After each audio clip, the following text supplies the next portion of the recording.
शिवसेना शिंदे गुट के वरिष्ठ नेता राजू वाघमारे जी मेरे साथ हैं, उनसे हम बात करेंगे। सर, आज कई सारे बयान सामने आ रहे हैं शपथ विधि के बाद।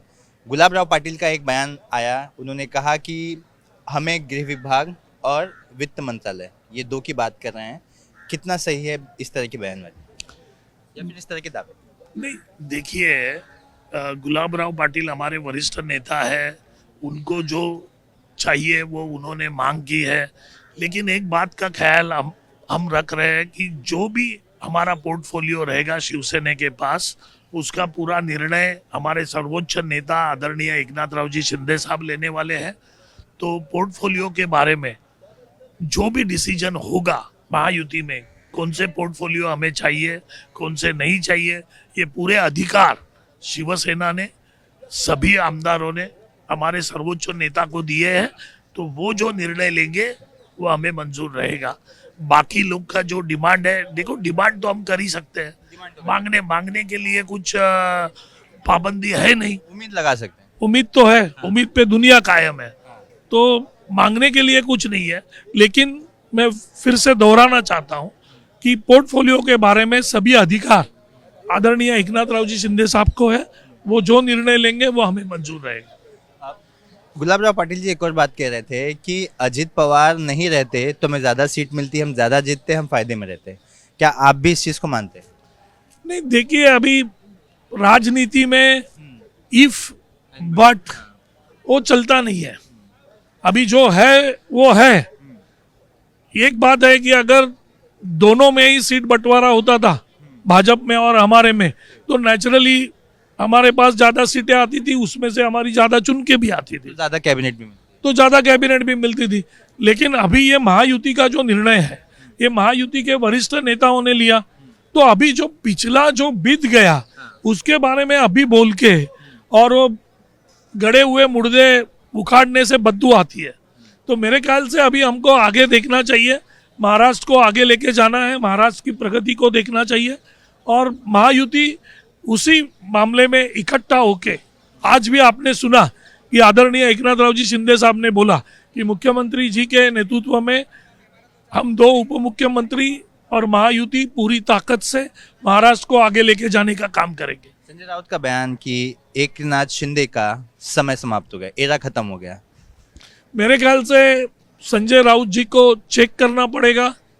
पहले थाना में मेंटल हॉस्पिटल था, अभी मेरे ख्याल से उसकी डिवीजन किधर अलग जगह पे हो गई है, तो उनको चेक करना पड़ेगा। क्योंकि जो लोकप्रिय नेता महाराष्ट्र का, जिसके नेतृत्व में महायुति का इलेक्शन लड़ा गया, जिसके नेतृत्व में 56-57 एमएलए चुन के आए, जिसने पूरे महाराष्ट्र को पूरी तरह से अपने काम से सबको सर पे, महाराष्ट्र की जनता ने उनको सर पे बिठाया। अगर उस महाव्यक्ति को, आदरणीय एकनाथराव जी शिंदे साहब को, अगर संजय राउत जैसे लोग बोलेंगे कि उनका एरा खत्म हो गया, या तो फिर उनमें, उनके दिमाग में कुछ असर हुआ है, या तो वो जब ये बोल रहे थे तभी उनकी स्थिति सही नहीं रहेगी, और या तो फ्रस्ट्रेशन के मारे वो पागल हो चुके हैं। अमोल मिटकरी से बात की हमने। अमोल मिटकरी कहते हैं कि गुलाब राव पाटिल जुलाब राव पाटिल जैसी बातें करते हैं।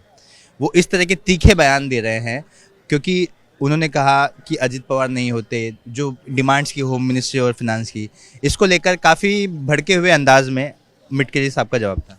नहीं, मेरा ख्याल ऐसा है कि महायुति का प्रवक्ता हूँ मैं, शिवसेना का मुख्य सह प्रवक्ता हूँ। मेरा सबको ये कहना रहेगा, महायुति के सभी नेताओं को, प्रवक्ताओं को, कि अभी सरकार बन चुकी है, हम तीनों साथ में हैं, हमारी एकजुटता इस महाराष्ट्र को आगे लेके जाने वाली है। तो इस तरीके की बयानबाजी से हर पार्टी के नेताओं ने और प्रवक्ताओं ने उससे दूर रहना चाहिए। साथ में मिलके अपने को महाराष्ट्र को आगे लेके जाने का काम करना है, तो साथ में रहना चाहिए। कालिदास कोलंबकर को प्रोटेम स्पीकर बनाया गया, इस पर क्या कहें? देखिए, विधानसभा के अंदर जो सबसे सीनियर एमएलए होता है उनको प्रोटेम स्पीकर करके किया जाता है। तो कालिदास कोलंबकर साहब अभी सबसे हाईएस्ट 9 बार चुन के आए हुए विधायक है। तो इसीलिए उनको अभी प्रोटेम स्पीकर आज बनाएंगे, शपथ विधि होगा सब एमएलए लोग का आज ही राजभवन में होगा, और उसके बाद अधिवेशन जब भी कॉल होगा तो अधिवेशन के दरमियान फिर सभापति की, क्योंकि शपथ देने के लिए आपको प्रोटेम स्पीकर की जरूरत है संविधानिक तरीके से, इसके लिए उनकी वहाँ नियुक्ति की जा रही है। और उसके टेम्परेरी बेसिस पे उनको अभी फिलहाल हाँ, प्रोटेम स्पीकर तो टेम्पररी रहता है, क्योंकि उसके बाद जो है Permanent वो speaker। जो परमानेंट स्पीकर है उसका जो डिसीजन है वो तीनों पार्टी मिलके लेंगे और फिर परमानेंट स्पीकर बन जाए।